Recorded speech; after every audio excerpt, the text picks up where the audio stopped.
Dans la deuxième phrase de toute la Bible, il y a un mot caché que 99% des croyants n'ont jamais analysé. Un mot en hébreu qui signifie « trois choses en même temps ». Et quand tu découvres ce que ce mot révèle sur le Saint-Esprit, ta façon de prier, de vivre, de prendre des décisions et de comprendre Dieu change pour toujours. Reste jusqu'à la fin de cette vidéo, parce que ce que tu vas découvrir aujourd'hui est probablement le secret le plus puissant que les Écritures gardent sur la troisième personne de la Trinité. Et je te promets qu'à la 20e minute, tu comprendras quelque chose que la majorité des croyants passent toute sa vie sans savoir, et je ne te le dis pas comme une opinion. Je vais te le démontrer avec l'hébreu original, avec le grec des apôtres, avec des parallèles historiques que la plupart des séminaires n'enseignent même pas, et avec des schémas bibliques si précis qu'il est impossible que ce soit une coïncidence. Alors, si tu es prêt, plongeons dans le mystère le plus profond des Écritures. Mais d'abord, j'ai besoin de t'emmener dans un lieu. Ferme les yeux un instant et imagine ceci. Il n'y a pas de lumière, pas de terre, pas de ciel, pas d'étoiles, pas de vie, pas de son. Seulement une obscurité absolue, une obscurité si dense que tu pourrais la sentir sur ta peau et des eaux tumultueuses s'étendant dans toutes les directions sans fin. Il n'y a pas d'horizon parce qu'il n'y a pas de lumière pour en créer un. C'est le vide le plus complet que tu puisses imaginer. Et là, sur cette surface chaotique, quelque chose se meut. Ce n'est pas de la matière, ce n'est pas de l'énergie comme la science l'entend. C'est quelque chose d'invisible, mais plus réel que tout ce qui existera jamais. Genèse chapitre 1 verset 2 dit que l'Esprit de Dieu se mouvait au-dessus de la face des eaux. En hébreu, le Ruach Elohim, et le mot hébreu pour se mouver est Merachephet. Sais-tu où d'autre ce mot exact apparaît dans toute la Bible? Dans Deutéronome 32, 11, où il décrit un aigle qui plane au-dessus de ses petits. Ce n'est pas un mouvement aléatoire, c'est le mouvement d'un parent protégeant, couvant, préparant la vie qui est sur le point de naître. L'esprit ne flottait pas passivement sur le chaos. Il couvait la création comme un aigle qui couvre ses petits de ses ailes avant qu'ils ne puissent voler. Dès la première ligne de la Bible, l'Esprit était déjà en train de faire ce que Jésus appellerait des milliers d'années plus tard, le Paraclet, celui qui vient à tes côtés pour te protéger, t'accompagner et te préparer pour ce qui vient.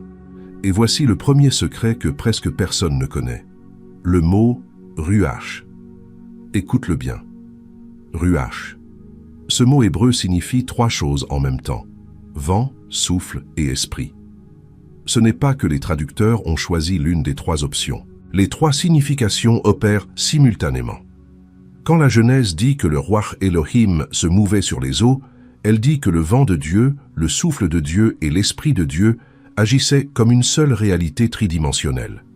Le vent qui agitait les eaux, le souffle qui parlerait la création à l'existence, et l'Esprit qui donnerait vie à tout ce qui allait être créé.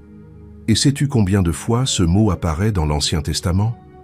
389 fois. Le lexique de Strong le classe sous le numéro 7, 1370. Il est traduit par esprit, vent, souffle, courage, pensée et même par colère dans certains contextes. Un seul mot hébreu, près de 400 apparitions, des dizaines de significations, toutes pointant vers la même réalité, la dimension invisible de Dieu qui donne vie à toute la réalité visible. Pense-y ainsi, tu ne peux pas voir le vent, mais tu peux voir ce que le vent fait. Il déplace les arbres, soulève les vagues, abat les murs, change le cours des tempêtes. Le vent est invisible, mais ses effets sont indéniables. Tu ne peux pas non plus voir ton propre souffle, mais sans lui, tu mourrais en quelques minutes. Chaque inhalation est un acte de dépendance absolue. Tu cesses de respirer et ton cerveau s'éteint, ton cœur s'arrête, ta vie finit. Le souffle est la chose la plus ordinaire du monde et en même temps la plus essentielle. Et voici quelque chose de fascinant. Quand Dieu créa Adam dans la Genèse, chapitre 2, verset 7, il est dit qu'il forma l'homme de la poussière de la terre et qu'il souffla dans ses narines un souffle de vie. Quel mot utilisa-t-il? Nishmat Chaim, souffle de vie. Mais la racine est directement connectée à Ruach. Dieu a littéralement exhalé son esprit dans le premier être humain. Ta vie n'a pas commencé par une réaction chimique, Elle a commencé par le souffle de Dieu remplissant tes poumons. Chaque fois que tu respires, tu participes à quelque chose qui a commencé dans l'Éden, quand Dieu s'est approché de la poussière qu'il avait formée de ses mains, s'est penché sur elle et a soufflé. Maintenant, écoute bien ceci, car c'est fondamental. Quand les anciens Hébreux utilisaient le mot « ruach » pour se référer à l'Esprit de Dieu, ils disaient que Dieu est aussi puissant que le vent qui détruit des villes, et aussi intime que le souffle qui sort de tes propres poumons. Ils disaient que sans l'Esprit, toute la création cesserait simplement d'exister. Le psaume 104, verset 29, le dit avec une clarté qui donne des frissons.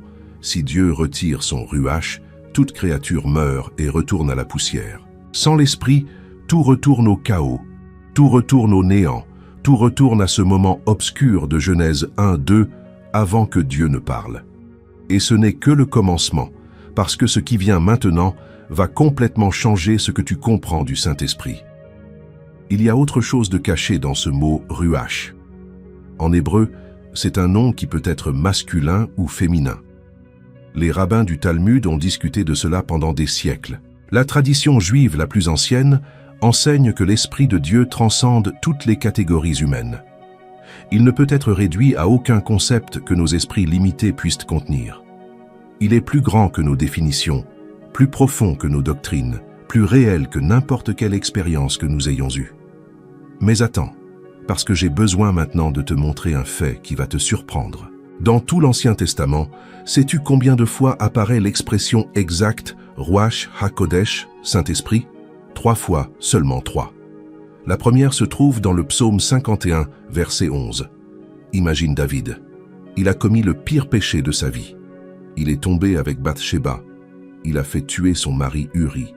Le prophète Nathan l'a confronté et David s'est brisé de l'intérieur. Et dans ce moment d'effondrement total, David ne demande pas de richesse, ne demande pas que personne ne soit au courant, ne demande pas à restaurer sa réputation.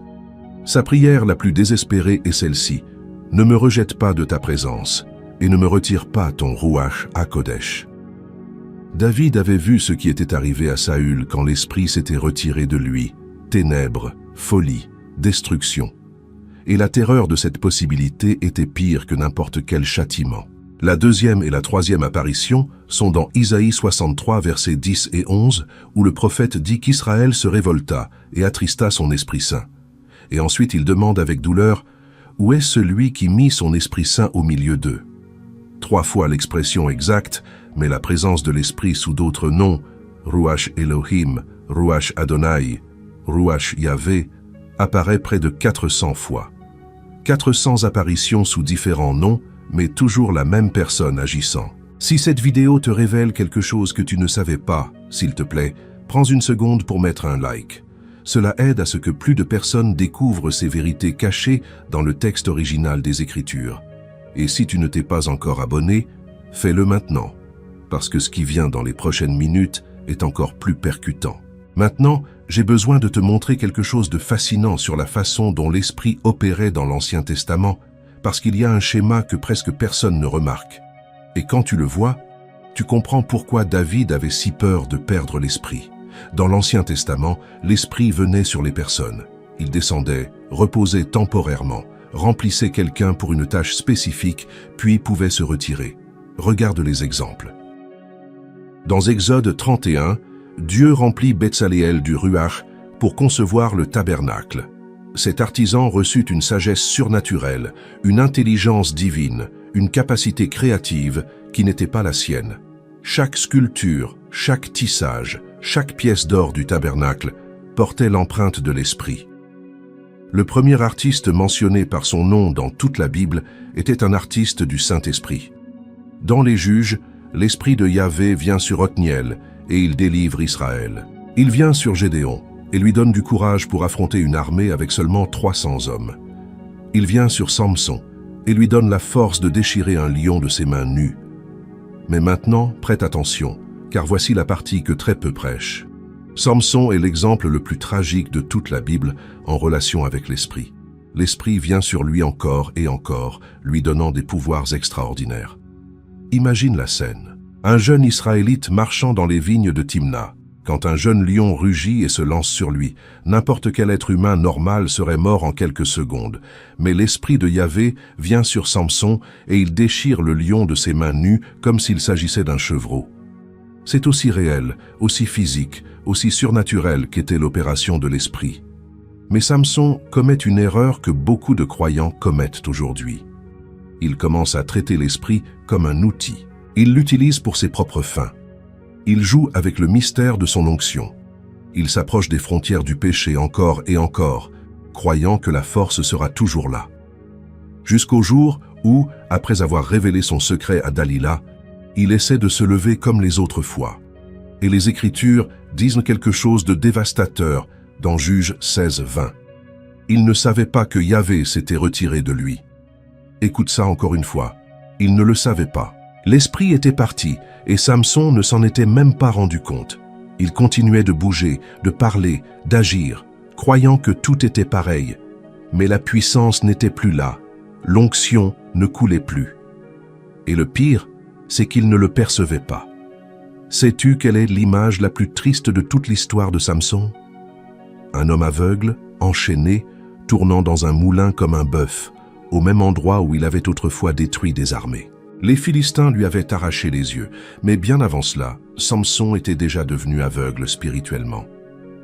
Maintenant, il y a quelque chose de crucial que je dois clarifier ici. L'histoire de Samson n'est pas pour générer de la peur, c'est pour générer de la révérence. Parce que Dieu avait déjà un plan pour que ce qui est arrivé à Samson ne se reproduise plus jamais de la même manière. Et ce plan est probablement la promesse la plus extraordinaire de toute la Bible. Les prophètes commencèrent à annoncer quelque chose de révolutionnaire.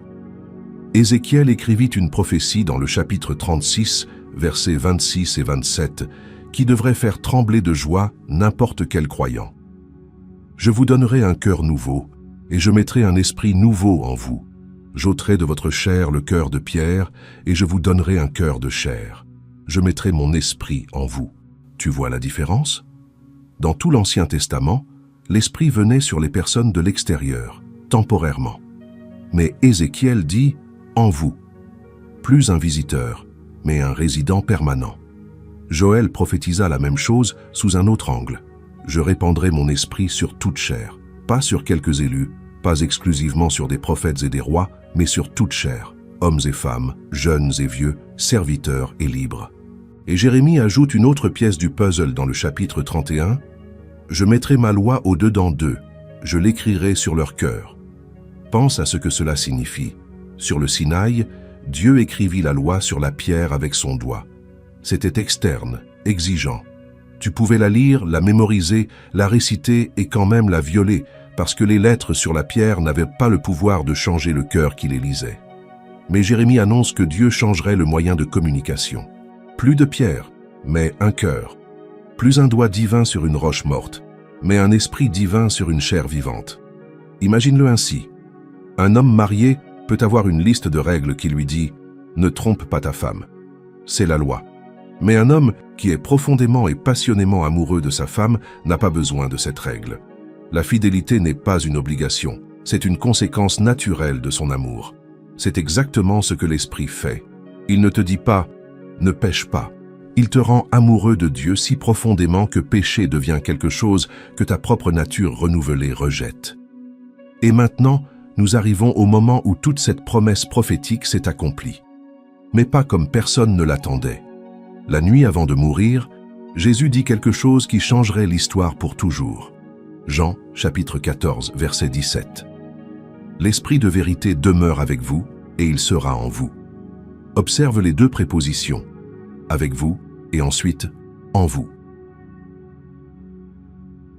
Jésus décrivait la transition la plus importante de l'histoire spirituelle. L'Esprit, qui jusqu'à ce moment avait été aux côtés des croyants, allait entrer à l'intérieur d'eux. Mais avant de te raconter comment cela s'est accompli, j'ai besoin de te montrer quelque chose qui change tout ce que tu penses sur Jésus et l'Esprit. Et je te préviens que ce que tu vas entendre va probablement contredire ce que tu as toujours supposé. Jésus lui-même a dépendu complètement du Saint-Esprit pendant tout son ministère terrestre. C'est quelque chose que beaucoup de croyants n'ont jamais pensé en profondeur. Jésus, le Fils de Dieu, Dieu lui-même incarné, a opéré sur terre non pas en utilisant ses attributs divins comme un avantage indépendant, mais en tant qu'homme complètement soumis à l'Esprit. Philippiens 2 dit qu'il s'est dépouillé lui-même, prenant la forme d'un serviteur. Ce mot en grec est kénos, auto-vidange. Il n'a pas cessé d'être Dieu, mais il a choisi d'opérer en tant qu'homme rempli de l'Esprit pour nous montrer comment nous sommes censés vivre. Regarde l'épreuve pas à pas. Luc 3, 22. L'Esprit descendit sur Jésus lors de son baptême sous la forme d'une colombe. Ce fut le moment de l'onction publique. Luc 4, 1. Jésus, rempli du Saint-Esprit, fut conduit par l'Esprit dans le désert. Ce fut l'Esprit qui le dirigea vers le lieu de la tentation. Luc 4, 14. Jésus retourna en Galilée avec la puissance de l'Esprit. La puissance pour le ministère venait de l'Esprit. Luc 4, 18. L'Esprit du Seigneur est sur moi, parce qu'il m'a oint pour annoncer une bonne nouvelle aux pauvres. Jésus lui-même déclara que son ministère opérait par l'onction de l'Esprit. Et Acte 10, 38 le résume avec une clarté impressionnante. Dieu a oint du Saint-Esprit et de force Jésus de Nazareth, qui allait de lieu en lieu faisant du bien et guérissant tous ceux qui étaient sous l'emprise du diable. Tu vois la séquence? Baptême de l'Esprit, direction de l'Esprit, puissance de l'Esprit, onction de l'Esprit. Tout le ministère de Jésus fut habilité par la troisième personne de la Trinité. Et pourquoi cela est-il si important pour toi? Parce que si Jésus, étant Dieu, a choisi d'opérer par l'Esprit pour nous montrer le modèle, combien plus nous avons besoin de cette même dépendance. Et voici la promesse qui devrait remplir d'espérance tout croyant. Jésus dit dans Jean 14, 12, « Celui qui croit en moi fera aussi les œuvres que je fais, et il en fera de plus grandes. » Non pas parce que tu es plus puissant que Jésus, mais parce que le même Esprit qui oignit Jésus habite maintenant simultanément dans des millions de croyants. Ce que Jésus a fait en tant qu'un seul homme rempli de l'Esprit, des millions de croyants remplis du même Esprit peuvent maintenant le faire simultanément sur toute la planète.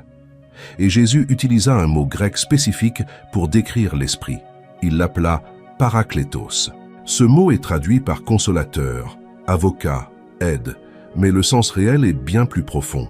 Il vient de « para », à côté de, et « kaléo », appelé. C'est celui qui est appelé à être à tes côtés, non pas comme spectateur, mais comme un avocat qui se tient à tes côtés au tribunal, comme un allié qui combat ton combat avec toi. Et Jésus dit « Je vous enverrai un autre paraclet ». Le mot « autre » en grec est « allos », qui signifie « un autre de la même classe », pas « hétéros », qui signifierait « un autre différent », c'est-à-dire quelqu'un exactement comme moi, de ma même nature, de ma même essence, mais différent en personne. Jésus ne promettait pas une énergie, il promettait une personne. Quelqu'un qui peut être attristé selon Éphésiens 4:30, qui intercède par des soupirs selon Romains 8:26, qui distribue des dons selon sa volonté dans 1 Corinthiens 12:11, qui parle, guide, enseigne, rappelle, convainc et console. Maintenant, nous arrivons au moment qui a tout changé. 50 jours après la résurrection de Jésus, à Jérusalem, pendant la fête juive de Shavuot, il se produisit quelque chose de sans précédent dans l'histoire de l'humanité. Et ce que la plupart ne savent pas, c'est que la date n'était pas un hasard. Shavuot était la fête qui célébrait le moment où Dieu avait donné la Torah à Moïse sur le mont Sinaï.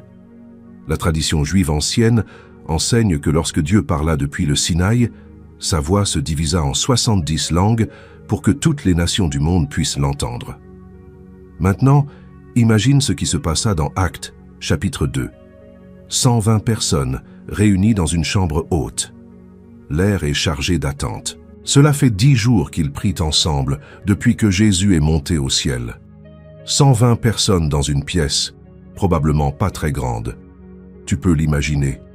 La chaleur de tant de corps ensemble, le murmure des prières, la tension de l'attente. Jésus leur avait dit de ne pas quitter Jérusalem jusqu'à ce qu'ils soient revêtus de la puissance d'en haut. Mais il ne leur dit pas exactement ce qui se passerait. Il leur dit simplement d'attendre. Et soudain, sans préavis, sans introduction, sans signal préalable, Un bruit vint du ciel comme celui d'un vent violent et impétueux, et il remplit toute la maison où ils étaient assis. Il ne vint pas de l'extérieur vers l'intérieur, il vint d'en haut, du ciel. Et ce bruit fut si puissant que tout Jérusalem l'entendit. Des milliers de pèlerins de toute la diaspora juive étaient dans la ville pour célébrer Shavuot, et ce vacarme les attira sur les lieux. Alors apparurent des langues comme de feu. Non pas un feu qui brûle, mais un feu qui purifie, un feu qui énergise. Des langues individuelles qui se posèrent sur chacun d'eux.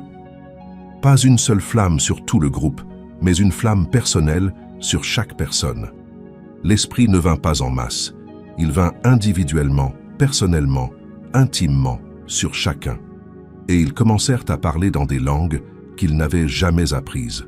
Parthes, Mèdes, Élamites, habitants de la Mésopotamie, de la Judée, de la Cappadoce, de l'Asie, de l'Égypte, de la Libye, Romains, Crétois, Arabes, tous entendaient les merveilles de Dieu dans leur propre langue maternelle.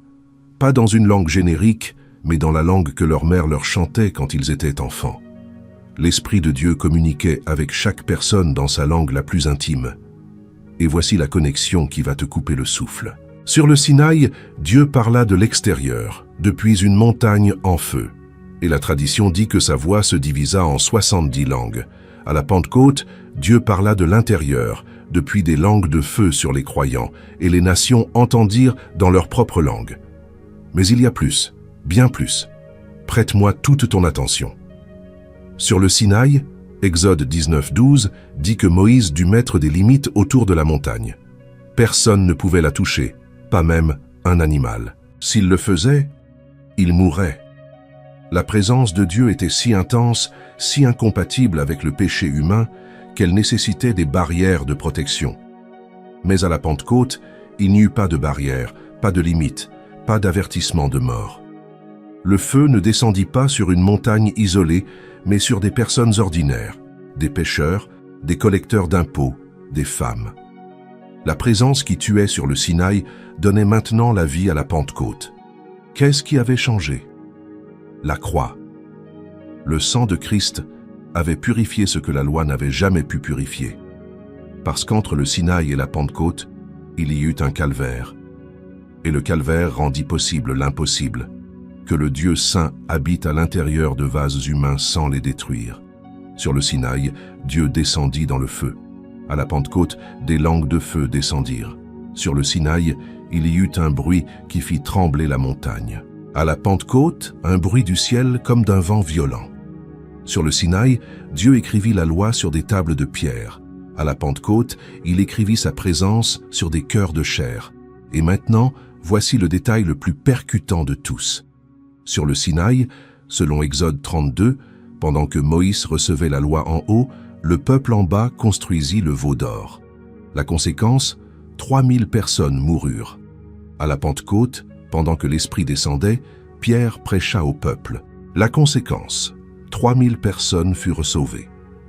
3000 moururent pour avoir rejeté la présence de Dieu sur le Sinaï.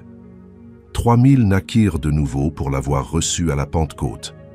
La loi tue, mais l'Esprit donne la vie. Comme le dit Paul dans 2 Corinthiens 3:6. Ce n'est pas une coïncidence, c'est un dessein divin. Si cela t'a impacté, commente le mot « ruach » en dessous. Je veux savoir combien découvrent ces connexions pour la première fois.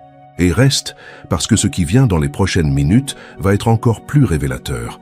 La Pentecôte ne fut pas un événement unique, et c'est quelque chose que l'énorme majorité ignore. Ce fut un schéma qui se répéta 4 fois dans le livre des Actes, et chaque répétition élargit la révélation du secret. La première Pentecôte fut dans Acte 2, la Pentecôte juive. L'Esprit tomba sur les croyants juifs à Jérusalem. La porte s'ouvrit pour les descendants des tribus du Sud. La deuxième Pentecôte est dans Acte 8, la Pentecôte samaritaine. Philippe prêcha en Samarie, et quand Pierre et Jean arrivèrent et imposèrent les mains aux Samaritains, ils reçurent le Saint-Esprit. Pourquoi cela importe-t-il? Parce que les Samaritains étaient des descendants des tribus du Nord, les 10 tribus perdues d'Israël. Ils avaient leur propre temple, leur propre version de la Torah. Ils étaient séparés des Juifs depuis des siècles, mais l'Esprit démolit cette barrière. Maintenant, les 12 tribus étaient réunies sous un même esprit. La troisième Pentecôte est dans Acte 10, la Pentecôte des gentils. Pendant que Pierre prêchait dans la maison de Corneille, un centurion romain, le Saint-Esprit tomba sur tous ceux qui écoutaient la parole. Pierre lui-même dut l'expliquer à Jérusalem. Dieu leur a donné le même don qu'à nous.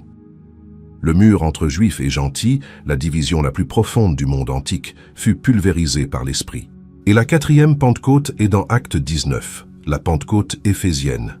Paul trouva à Éphèse des disciples qui ne savaient même pas qu'il existait un Saint-Esprit. Quand Paul leur imposa les mains, l'Esprit vint sur eux. Éphèse était la ville où juifs et gentils s'unirent en une seule Église.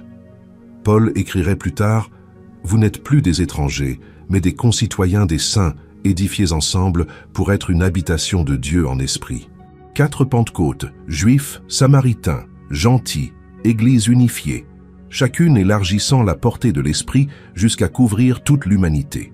Exactement comme Jésus l'avait prophétisé dans Acte 1:8. Vous serez mes témoins à Jérusalem, dans toute la Judée, en Samarie et jusqu'aux extrémités de la terre. 4 Pentecôtes, 4 phases de la prophétie. Ce ne fut pas de l'improvisation, ce fut un plan exécuté avec une précision millimétrique sur plusieurs années. Et si tu penses que les 4 Pentecôtes sont impressionnantes, attends d'entendre ce qui suit, parce qu'il y a un détail numérique qui révèle l'architecture divine derrière tout cela, d'une manière qui va te laisser sans voix. Le mot Pentecôte vient du grec Pentekostos, qui signifie 50e, 50 jours après la Pâque. Mais le nombre 50 n'est pas du tout aléatoire dans les Écritures. Dans Lévitique 25, Dieu institua quelque chose d'extraordinaire. Tous les 50 ans, Israël devait célébrer l'année du jubilé. Et ce qui se passait cette année-là était si radical que cela défiait toute logique économique et sociale. Premièrement, toutes les dettes étaient annulées. Si tu devais de l'argent à quelqu'un à la 50e année, cette dette cessait d'exister, elle disparaissait simplement. Deuxièmement, tous les esclaves étaient libérés. Si tu t'étais vendu comme esclave pour payer une dette, au jubilé, tu recouvrais ta liberté. Troisièmement, toute terre retournait à ses propriétaires originels. Si tu avais perdu ton héritage, ta propriété familiale, au jubilé, elle t'était rendue. Maintenant, écoute ceci attentivement. La Pentecôte a lieu le 50e jour. Le jubilé a lieu la 50e année. Même numérotation, même dessein divin. La Pentecôte est le jubilé spirituel de l'humanité. Les dettes du péché annulées par le sang de Christ. Les esclaves du péché libérés par la puissance de l'Esprit. L'héritage perdu en Éden restauré par la présence de Dieu habitant à l'intérieur de l'être humain. Le jour de la Pentecôte, Dieu proclama le jubilé définitif. Et ce ne fut pas pour un an, ce fut pour toujours. Chaque fois que l'Esprit remplit un croyant, un jubilé personnel est célébré. Chaque chaîne brisée est un jubilé. Chaque blessure guérie est un jubilé. Chaque peur qui perd son pouvoir est un jubilé. Chaque relation restaurée est un jubilé. Et ce jubilé n'a pas de date d'expiration. Il est toujours en vigueur aujourd'hui, maintenant, pendant que tu écoutes cela. Le Saint-Esprit n'est pas une force vague, ce n'est pas un joli sentiment pendant l'adoration du dimanche. C'est la troisième personne de la Trinité, exécutant un plan d'envergure cosmique qui a commencé avant la création. Rassembler toute l'humanité en un seul corps, une seule famille, un seul temple vivant. Mais il y a encore une autre couche du secret, et celle-ci change ta vie du lundi au dimanche.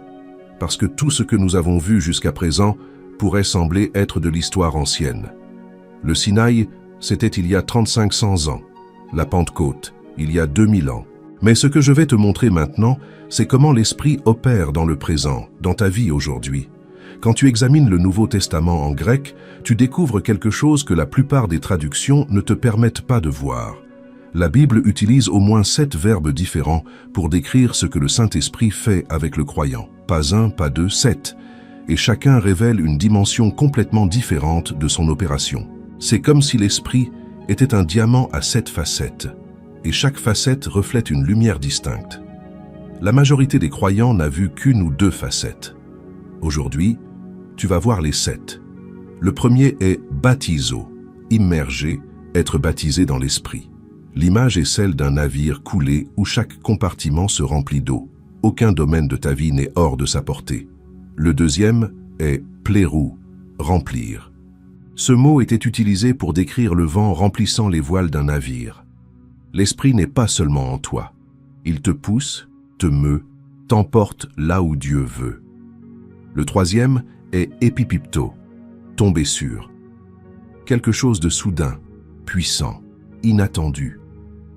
Pas quelque chose que tu provoques, mais quelque chose qui te saisit. Le quatrième est ekkeo, répandre. L'image est celle d'une abondance sans limite. Dieu ne donne pas l'esprit au compte-gouttes, il le répand sans mesure. Jésus dit dans Jean 3,34 que Dieu donne l'esprit sans mesure.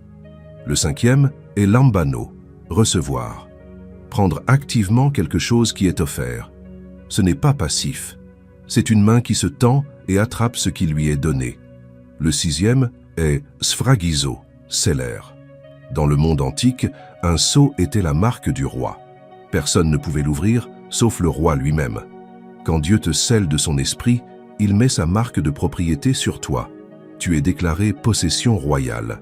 Et le septième est erchomai epi, venir sur. Une investiture continue, non pas un événement qui se termine, mais une présence qui demeure, comme un manteau qui couvre, comme une armure qui protège. 7 verbes, 7 dimensions d'une même réalité, toutes opérant simultanément. Tu ne peux pas choisir ton préféré et ignorer les autres. L'esprit t'immerge, te remplit, tombe sur toi, se répand en toi, se reçoit par toi, te scelle et vient sur toi, tout en même temps. Mais maintenant, j'ai besoin de te parler de quelque chose de solennel, parce que les Écritures révèlent aussi qu'il est possible d'affecter l'opération de l'esprit dans ta vie. Et comprendre cela fait partie essentielle du secret. 1 Thessaloniciens 5,19 dit « N'éteignez pas l'esprit ». Le mot grec est « sbenoumi », éteindre une flamme. L'esprit en toi est comme un feu. Il peut brûler avec une intensité volcanique ou se réduire à une braise à peine visible. Éphésiens 4,30 dit « N'attristez pas le Saint-Esprit de Dieu, par lequel vous avez été scellés pour le jour de la rédemption ». Le mot grec est « lupéo », causer une douleur profonde. L'esprit peut ressentir de la douleur. Cela confirme que ce n'est pas une force impersonnelle, c'est une personne. Et quand un croyant vit en contradiction avec la volonté de Dieu, l'esprit ne l'abandonne pas, parce qu'il est scellé, mais il s'attriste. Et un esprit attristé ne coule pas avec la même liberté, ne parle pas avec la même clarté. La présence est toujours là, mais la communication devient floue, comme un signal avec des interférences. La bonne nouvelle, et c'est magnifique, c'est que ce feu peut être ravivé. Paul dit à Timothée dans 2 Timothée 1,6 « Ravive le feu du don de Dieu qui est en toi ». Le mot grec est « anasopureo » qui signifie littéralement « souffler sur les braises jusqu'à ce que le feu se remette à brûler ». La flamme ne s'éteint jamais complètement chez un enfant de Dieu. Le sceau est permanent, mais la flamme peut se réduire à une braise minuscule, presque invisible. Et l'invitation de Dieu n'est pas à la condamnation, elle est à la restauration. Souffle sur les braises, reviens à moi, demande pardon, abandonne ce que tu retenais et la flamme se remettra à brûler. Sais-tu comment tu fais concrètement? Avec honnêteté. Dis simplement à l'esprit, je t'ai ignoré. J'ai pris des décisions sans te consulter. J'ai éteint ta voix avec mon bruit intérieur. J'ai attristé ta présence par mes choix. Mais aujourd'hui, je veux que tu te remettes à brûler en moi. Tu n'as pas besoin d'une cérémonie. Tu n'as pas besoin d'un autel spécial. Tu n'as pas besoin qu'un pasteur t'impose les mains. Tu as besoin d'un cœur honnête et d'une bouche qui dit « Saint-Esprit, pardonne-moi de t'avoir traité comme un accessoire et non comme la personne la plus importante de ma vie. » Et cela nous amène à la question la plus importante de toute cette vidéo. La question qui sépare l'information de la transformation. Quelle est la différence entre avoir le Saint-Esprit et être rempli du Saint-Esprit? Parce que les Écritures font une distinction puissante entre les deux choses. Et cette distinction est le secret que tout croyant devrait connaître. Dans Éphésiens 1,13, Paul dit que tout croyant en Christ est scellé du Saint-Esprit. C'est automatique, instantané, irréversible. Si tu es croyant, tu as le Saint-Esprit. Mais dans Éphésiens 5,18, le même Paul écrit « Soyez remplis de l'Esprit ». En grec, ce verbe est au présent continu impératif. Cela signifie continuer d'être rempli constamment. C'est une invitation qui requiert ta participation active. Comprends-tu le paradoxe? Tu as l'esprit depuis le moment où tu crois, mais expérimenter sa plénitude est un chemin continu de soumission quotidienne. C'est comme la différence entre avoir de l'eau dans ta maison et ouvrir le robinet. L'eau est là, les tuyaux sont connectés, mais si tu n'ouvres pas le robinet, l'eau ne coule pas. Imagine que quelqu'un t'offre le téléphone le plus avancé du monde, le processeur le plus puissant, le meilleur appareil photo, intelligence artificielle intégrée, capacité de traduire 40 langues en temps réel, capacité de diagnostiquer des problèmes médicaux, capacité de te connecter avec n'importe qui sur la planète en quelques secondes. Mais toi, tu ne l'utilises que pour passer des appels. Tu ne le connectes jamais à Internet, tu n'explores jamais ses fonctions, tu n'ouvres jamais une seule application. Techniquement, tu as le téléphone, il est à toi, personne ne peut te l'enlever, mais tu utilises 1% de sa capacité. Tu vis avec un super ordinateur dans ta poche, en l'utilisant comme si c'était un téléphone des années 90. C'est exactement ce qui se passe quand un croyant a le Saint-Esprit, mais n'a jamais pris le temps de découvrir tout ce qu'il peut faire. Il y a des croyants qui ont l'Esprit Saint en eux depuis des années, des décennies, et n'ont jamais exploré tout ce qu'il peut faire dans leur vie. Ils prient, mais ne s'arrêtent pas pour écouter sa réponse. Ils lisent la Bible, mais ne demandent pas à l'Esprit d'illuminer le texte. Ils savent que l'Esprit donne de la puissance, mais n'osent pas faire le pas de foi qui active cette puissance dans des situations concrètes. Et l'invitation de Dieu n'est pas à la condamnation pour ce que tu n'as pas fait, elle est à l'espérance pour tout ce que tu peux encore découvrir. Ouvre le robinet, explore les fonctions, laisse couler ce qui est déjà en toi.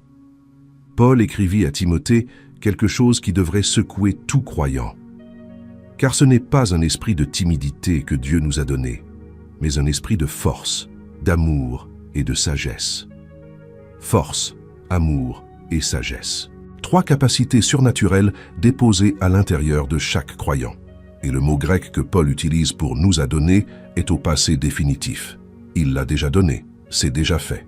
Ce n'est pas quelque chose que tu attends, c'est quelque chose que tu possèdes déjà et qui attend d'être activé.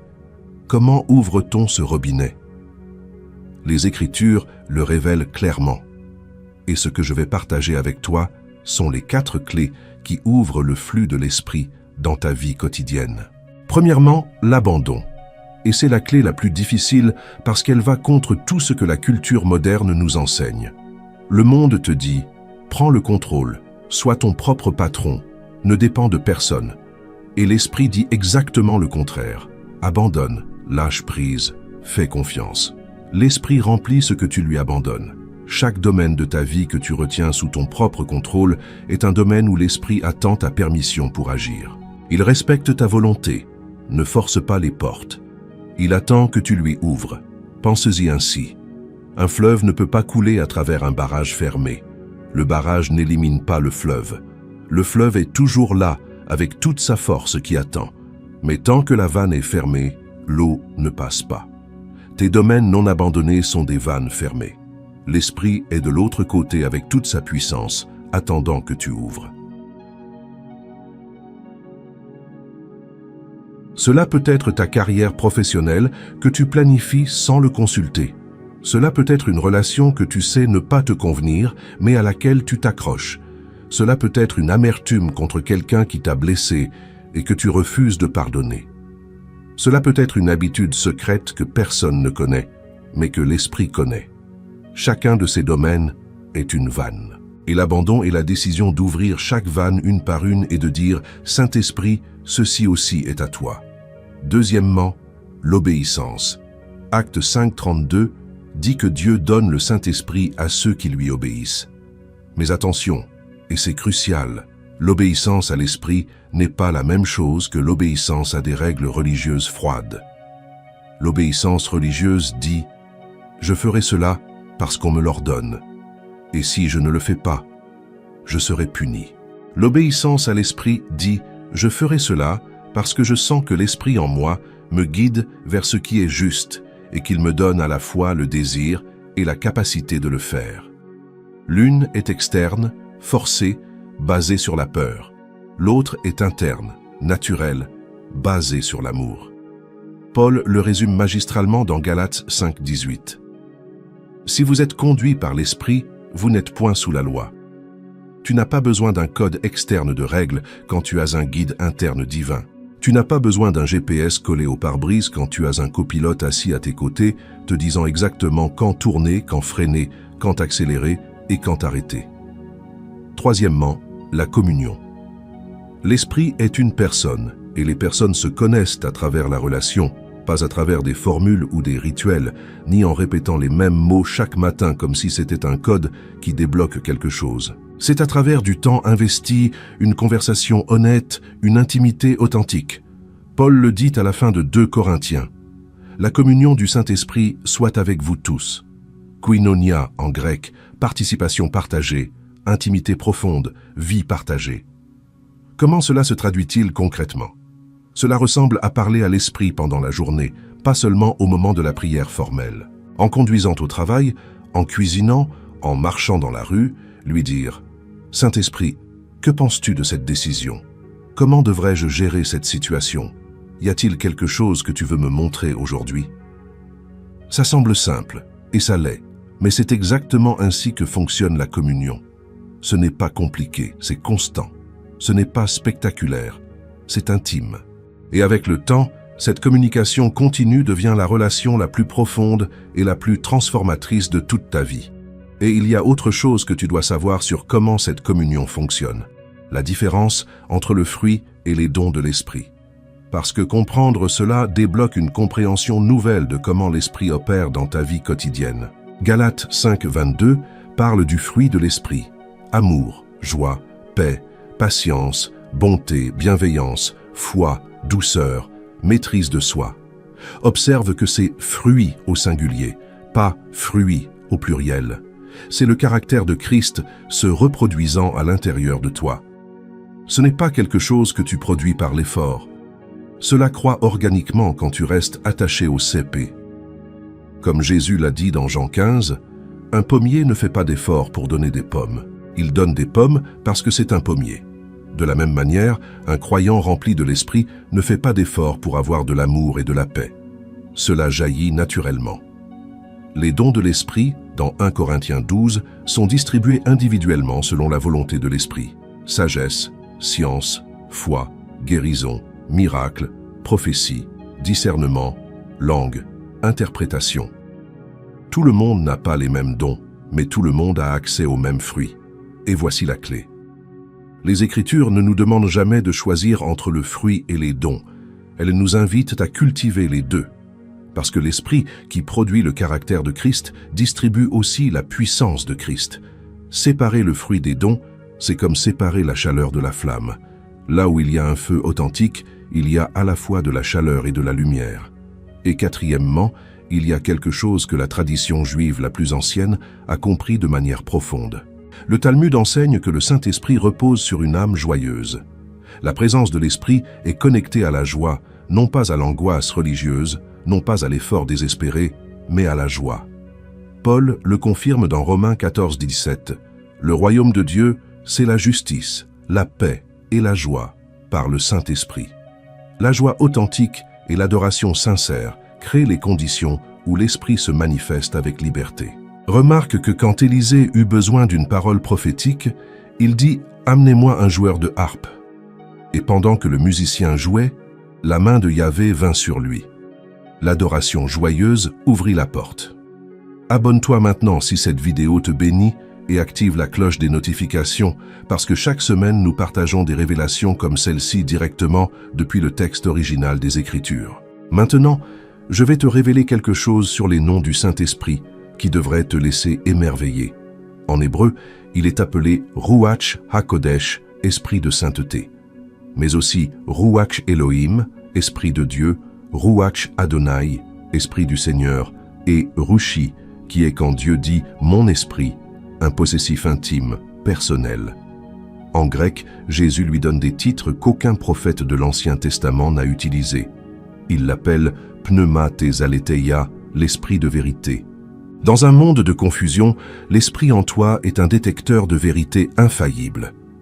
1 Jean 2, 27 dit que l'onction que vous avez reçue vous enseigne toute chose et qu'elle est véritable. Il l'appelle « Esprit de grâce » dans Hébreux 10, 29. L'Esprit n'opère pas selon tes mérites, il opère selon la grâce de Dieu. Peu importe combien de fois tu as échoué, l'Esprit de grâce ne t'abandonne pas quand tu tombes. Il se penche avec toi et te donne la force de te relever. Paul l'appelle « Esprit de vie » dans Romains 8, 2. La loi de l'Esprit de vie m'a affranchi de la loi du péché et de la mort. Il ne te pardonne pas seulement, il te libère. Il ne te déclare pas seulement innocent, il te donne une puissance intérieure qui brise les chaînes. Et il y a un titre de plus que presque personne ne mentionne. Hébreux 9, 14 l'appelle l'Esprit éternel, sans commencement, sans fin. Le même Esprit qui se mouvait sur les eaux avant le temps est le même qui habite en toi maintenant. Pas une version réduite, l'Esprit éternel, complet, infini, habitant dans un corps fini, comme l'océan dans une coupe. Sauf que la coupe ne limite pas l'océan. L'océan élargit la coupe. Et maintenant, nous arrivons à la connexion la plus extraordinaire de toutes. Et avec cela, nous allons relier tout ce que nous avons vu. Tu te souviens de la Shekinah? Dans la tradition juive, c'est la présence visible de Dieu, la gloire qui remplit le tabernacle de Moïse, la nuée qui couvrait l'arche de l'Alliance. La Shekinah vient de la racine hébraïque shakan, demeurer, résider. C'est la même racine que Mishkan, qui est le mot hébreu pour tabernacle. Tu comprends? Le tabernacle s'appelait littéralement la demeure, parce que son seul but était d'être le lieu où Dieu habitait au milieu de son peuple. Dans l'Ancien Testament, la Shekinah demeurait en un seul lieu, le lieu très saint du temple. Un espace de 4,50 m sur 4,50 m séparé du monde par un épais voile. Une seule personne pouvait y entrer, le grand prêtre. Et seulement une fois par an, le jour des expiations. Et avant d'entrer, il devait se purifier pendant 7 jours, porter des vêtements spéciaux, apporter de l'encens pour que la nuée couvre le propitiatoire et qu'il ne meure pas en voyant la gloire directement. La tradition rabbinique dit qu'on lui attachait une corde à la cheville au cas où il mourrait à l'intérieur et que personne ne puisse entrer pour le sortir. Voilà à quel point il était dangereux d'être en présence directe de Dieu. La présence infinie confinée dans une petite pièce, accessible à un seul homme une seule fois par an, sous un protocole qui, s'il échouait dans le moindre détail, signifiait la mort instantanée. Mais quand Jésus mourut sur la croix, quelque chose de surnaturel se produisit dans le temple. Le voile se déchira de haut en bas. Selon l'historien juif Flavius Joseph et la tradition talmudique, ce voile avait environ 10 cm d'épaisseur et il fallait 300 prêtres pour le manipuler quand on le lavait. Il était pratiquement indestructible par la force humaine. Et il se déchira en deux depuis le haut, depuis le ciel, comme si les mains de Dieu elles-mêmes avaient saisi cette toile et dit « Assez de séparation, assez de distance, assez d'intermédiaires. Le chemin est ouvert. » Et où alla la Shekinah qui avait habité derrière ce voile pendant des siècles? La réponse arriva 50 jours plus tard. À la Pentecôte, les langues de feu sur chaque croyant étaient à la Shekinah se distribuant. Pense à cela. La même présence glorieuse qui avait terrifié le grand prêtre reposait maintenant avec tendresse sur des pécheurs, des collecteurs d'impôts et des femmes galiléennes. La présence qui avait été confinée à 4,50 m se multipliait maintenant sur 120 personnes, puis de 120 à 3000 ce même jour, puis de 3000 à des millions dans les décennies suivantes, et de millions à des milliards au long de 2000 ans d'histoire. Paul le dit sans embâge dans 1 Corinthiens 6, 19. « Ne savez-vous pas que votre corps est le temple du Saint-Esprit qui est en vous? Ton corps, temple du Saint-Esprit. » Ce n'est pas une jolie métaphore, c'est une déclaration littérale.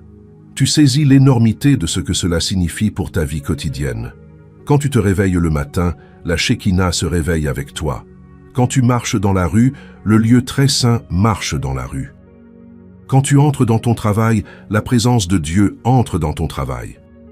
Quand tu t'assois pour dîner avec ta famille, la gloire qui fit tomber à genoux les prêtres de Salomon est assise à ta table. Romains 8 porte cela à son expression maximale. Et ce qu'il dit est si puissant que j'ai besoin que tu l'écoutes de tout ton cœur ouvert. Verset 26. L'Esprit vient au secours de notre faiblesse, car nous ne savons pas ce qu'il nous convient de demander dans nos prières. mais l'Esprit lui-même intercède pour nous par des soupirs inexprimables. Quand tu ne sais pas quoi prier, lui, il prie. Quand tu n'as pas de mots, lui, il gémit. Quand ta douleur est si profonde que le langage ne suffit pas, lui, il parle une langue que seul Dieu comprend. Le mot grec est « stenagmoi alaletois », des soupirs qui ne peuvent être articulés dans aucune langue humaine. C'est un langage qui transcende l'hébreu, le grec, le français, l'anglais et toute autre langue jamais parlée. C'est la communication directe de l'Esprit avec le Père, sans intermédiaire, sans traduction, sans perte de sens. Sais-tu ce que cela signifie pour ta vie réelle maintenant, aujourd'hui? Cela signifie que tu n'es jamais seul dans ta souffrance. Tu peux être dans une pièce vide à 3 heures du matin avec une douleur que personne ne comprend. Ton conjoint dort et ne comprend pas. Tes amis ne savent pas quoi te dire. Tes parents sont loin ou ne sont plus là. Il semble que personne sur la planète ne sache ce que tu traverses. Mais l'Esprit est là. Non pas comme un observateur passif, mais comme un intercesseur actif, prenant ton agonie muette et la transformant en prière parfaite devant le trône du Dieu Tout-Puissant. Et regarde ce qui suit. Verset 27. Celui qui sonde les cœurs connaît quelle est la pensée de l'Esprit, parce que c'est selon Dieu qu'il intercède en faveur des saints. Tu vois le circuit? L'Esprit en toi prend ta douleur, la traduit en prière parfaite. Le Père qui sonde les cœurs entend ce que l'Esprit dit et répond selon sa volonté parfaite. Tu as en toi un traducteur divin qui prend ce que ta bouche ne peut pas dire et le transforme en ce que le ciel a besoin d'entendre. Et verset 28, nous savons du reste que toute chose concourt au bien de ceux qui aiment Dieu. Qui fait que tout coopère pour le bien? L'Esprit. C'est lui qui prend les tragédies, les pertes, les échecs, les douleurs inexplicables et les orchestre pour produire un résultat que ton esprit ne peut pas calculer, mais que sa sagesse infinie garantit. L'Esprit voit la fin dès le commencement. Toi, tu ne vois que le chapitre actuel, mais lui, il a lu le livre entier et il te promet que la fin en vaut la peine. Et je veux terminer avec l'image la plus puissante du Saint-Esprit dans tout l'Ancien Testament. Une image qui résume tout ce que nous avons découvert et le projette directement vers ton avenir. Ézéchiel, chapitre 37. Imagine que tu es là avec le prophète. Dieu te soulève et t'emmène en vision, non pas dans un jardin, non pas dans un palais, mais dans une vallée. Mais quand tu regardes en bas, ce que tu vois te glace le cœur. Des eaux, des milliers d'eaux blanchies par le soleil du désert, éparpillées sans ordre, déconnectées les uns des autres. Des fémurs loin des tibias, des crânes roulés loin des colonnes vertébrales. Et l'Écriture ajoute un détail qui fait mal. Ils étaient très nombreux, et ils étaient très secs. Très secs signifie qu'ils étaient morts depuis longtemps. Ce n'était pas une tragédie récente, c'était une mort ancienne, une espérance abandonnée depuis si longtemps que plus personne ne s'en souvenait. Et Dieu te regarde et te demande, ces os peuvent-ils vivre? Pense à cette question. Dieu ne demande pas parce qu'il ne connaît pas la réponse, il demande parce qu'il veut que toi tu la confrontes. Crois-tu que ce qui est mort peut vivre? Crois-tu que ce qui a été sec pendant des années peut fleurir? Crois-tu que ce que tous, toi y compris, ont donné pour fini, peut ressusciter? Ézéchiel, avec une sagesse surnaturelle, ne dit ni oui ni non. Il dit, « Seigneur éternel, tu le sais. » Parce que la foi ne dit pas, « Moi, je peux faire revivre des os. » La foi dit, « Dieu peut faire ce que moi, je ne peux même pas imaginer. » Alors Dieu ordonne de prophétiser sur les os, et pendant que la parole est proclamée, un bruit commence, un tremblement. Tu peux l'imaginer, le craquement des os se déplaçant sur le sol du désert. Le bruit du calcium contre le calcium cherchant sa place. Les os se rassemblent, os à os. Chaque fémur trouve son tibia. Chaque vertèbre s'aligne avec la suivante. Des nerfs apparaissent comme des fils s'étendant. De la chair pousse, couvrant les os. De la peau enveloppe le tout. Mais il n'y a pas encore de vie.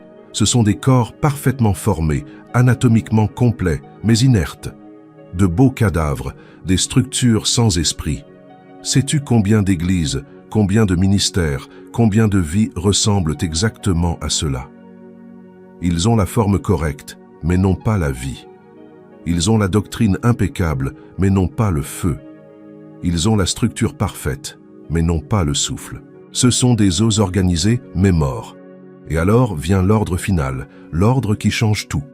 Prophétise au ruach, prophétise, et dit, « Esprit, viens des quatre vents, souffle sur ces morts, et qu'ils vivent. » Et le ruach entra en eux, ils vécurent et se tinrent sur leurs pieds. Une armée immense, là où il y avait un cimetière. Maintenant, il y avait une armée invincible. Tu vois le schéma? La parole donne la structure, les os s'assemblent, mais la forme sans l'esprit est un cadavre.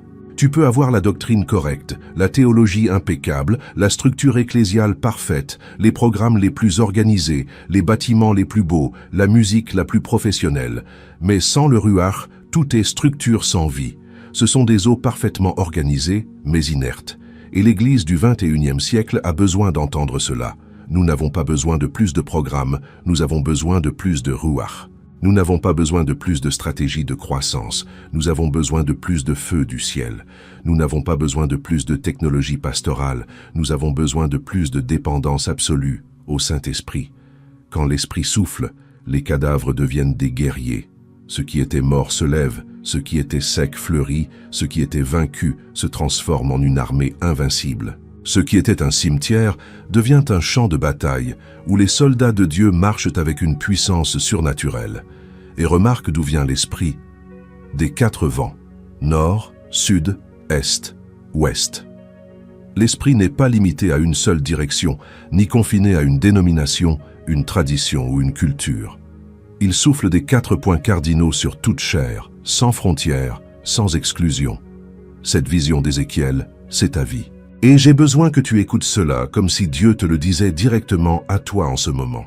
Il y a des domaines en toi qui sont des os secs, des rêves qui semblent morts, des relations qui semblent irrécupérables, des blessures qui sont restées ouvertes pendant des années et qui semblent impossibles à guérir, des desseins que tu croyais abandonnés pour toujours, des talents que tu as enterrés parce que quelqu'un t'a dit que tu n'étais pas assez, des appels que tu as éteints parce que la peur était plus forte que la foi. Chacun de ces domaines est un os sec dans ta vallée personnelle. Et le Saint-Esprit attend que tu fasses ce qu'Ézéchiel a fait. Parler au ruach, l'inviter à souffler sur tes os secs. Parce que quand il souffle, ce qui est mort revit. Ce qui semblait terminé se trouve n'être que le commencement. Ce que l'ennemi a détruit, l'Esprit le reconstruit plus fort qu'avant.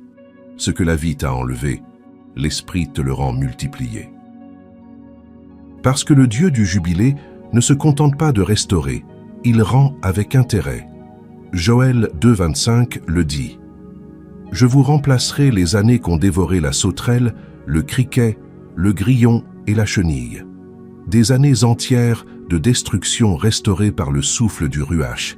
Aujourd'hui, tu es dans un monde d'intelligence artificielle, de connexion numérique constante, d'informations illimitées. Et pourtant, il n'y a jamais eu de génération plus affamée de quelque chose de réel, de profond, de quelque chose qu'aucune application ne peut télécharger et qu'aucun algorithme ne peut fournir. Pense-y. On dépense des milliards d'euros par an dans des applications de méditation et de bien-être mental. Des millions de personnes paient des abonnements mensuels cherchant 10 minutes de paix intérieure.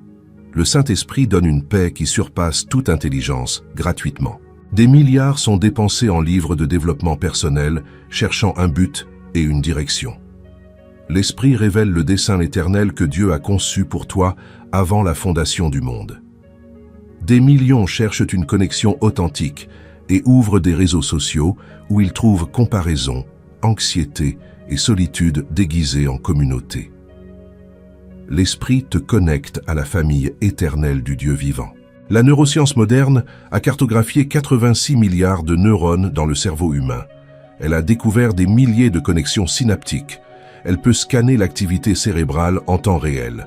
Mais il y a quelque chose que la science ne peut pas expliquer après des siècles de recherche. La conscience. Pourquoi y a-t-il un moi qui expérimente la réalité? Pourquoi ne sommes-nous pas simplement des machines biologiques traitant de l'information sans expérience subjective? Les philosophes appellent cela le problème difficile de la conscience.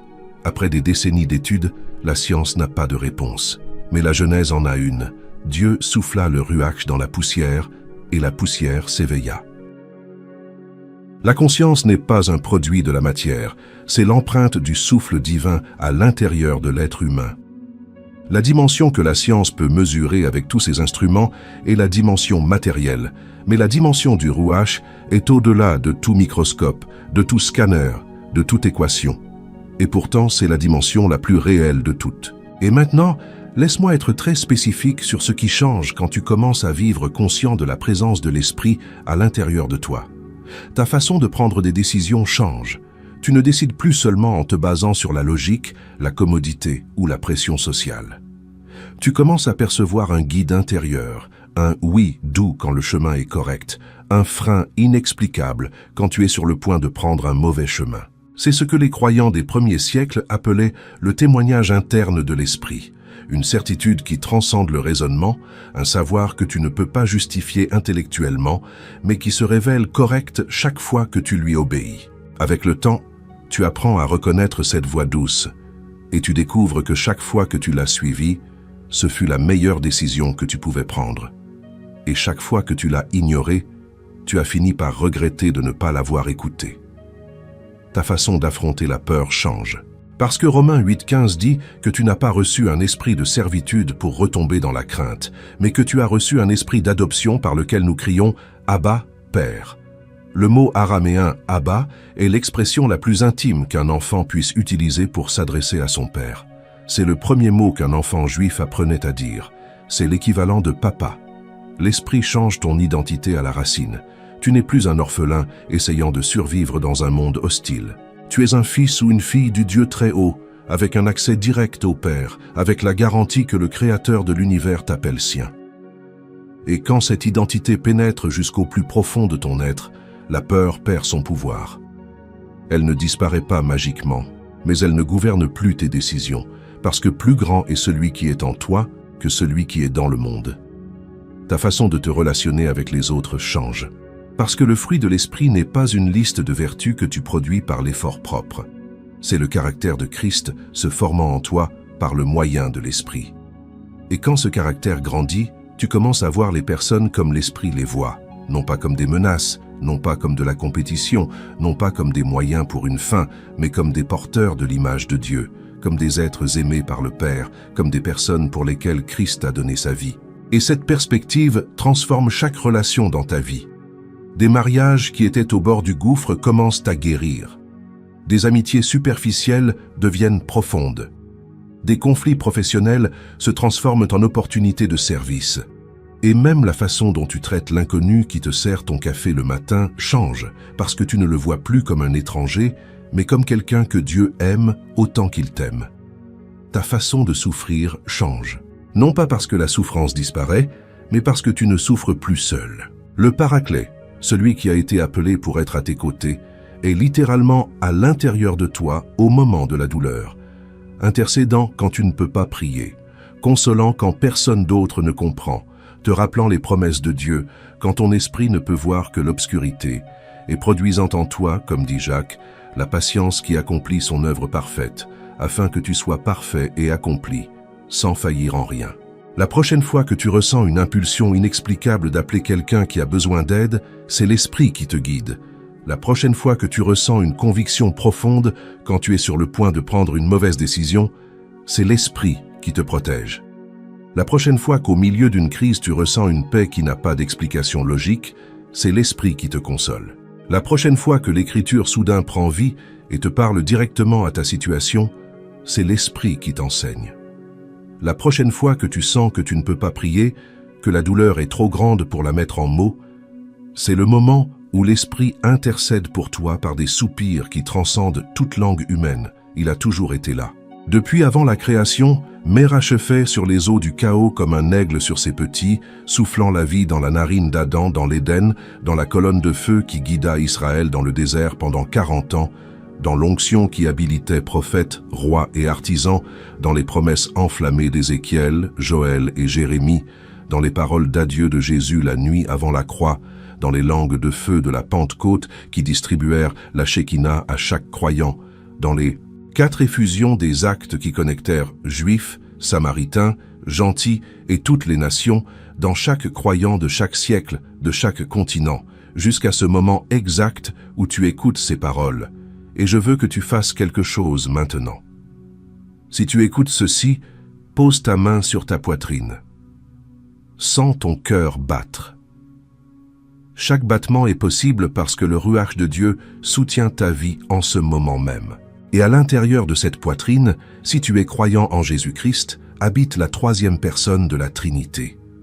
La Shekinah qui remplit le temple de Salomon d'une gloire si grande que les prêtres ne pouvaient pas se tenir debout pour officier.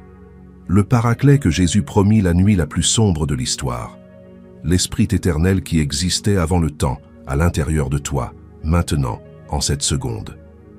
Le secret du Saint-Esprit n'est pas une donnée théologique pour un examen de séminaire. Ce n'est pas une formule spirituelle à répéter le dimanche. C'est une personne vivante, présente, active, qui habite de façon permanente à l'intérieur de chaque croyant, qui opère en 7 dimensions simultanées, qui connecte le croyant du 21e siècle avec la même puissance qui se mouvait sur les eaux du chaos avant la création de l'univers. Le Saint-Esprit n'est pas quelque chose que Dieu te donne, c'est quelqu'un que Dieu est. Et ce quelqu'un a choisi volontairement, éternellement, irréversiblement, de faire de ton intérieur sa demeure. Non pas comme une doctrine à discuter, non pas comme une expérience à rechercher, non pas comme une puissance à manipuler, mais comme une personne avec qui vivre chaque seconde de chaque jour pour le reste de ton existence. Et au-delà, dans l'éternité elle-même. Si cette vidéo a transformé ta façon de voir le Saint-Esprit, partage-la maintenant avec quelqu'un qui a besoin de l'entendre. Envoie-la par WhatsApp, publie-la dans ton histoire. Il y a quelqu'un dans ta vie qui a besoin de savoir cela aujourd'hui. Laisse-moi dans les commentaires quelle partie t'a le plus impacté. Je lis chacun d'eux. Et si tu veux continuer à découvrir les secrets les plus profonds que les Écritures gardent dans l'hébreu et le grec originaux, abonne-toi et active la cloche des notifications, parce que chaque semaine, il y a une nouvelle vidéo qui peut changer ta vie pour toujours. Et souviens-toi, une fois que tu comprends qui habite réellement en toi, rien, absolument rien, ne redevient comme avant.